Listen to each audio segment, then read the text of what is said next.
So what I want you to do is tuck the pelvis, roll up the sit bones towards the ceiling and the tailbone up towards the ceiling, and drag the feet down the wall.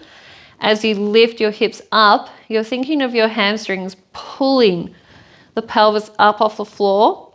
And I can squeeze this ball a little bit, get those medial hamstrings kicking on and rolling up, keeping my rib cage down and towards the floor, so I'm not coming up like this and using my hip flexors. Get that rib cage back down, roll the pelvis up off the floor.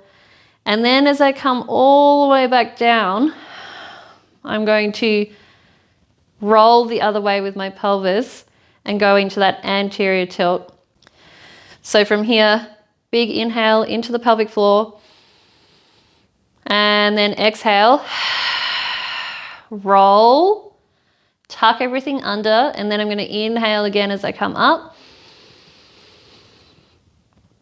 Feeling those hamstrings, pull the pelvis up, and then exhale back down. Starting to tilt the pelvis forward as I come back down into the bottom position.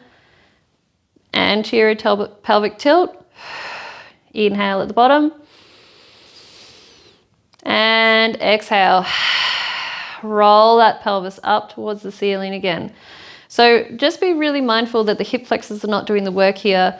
As you keep dragging the feet down and keep the rib cage down on the floor, this movement should be coming from hamstrings, a little bit of glutes, but we're going more for the hamstrings here rather than scrunching the glutes to lift up.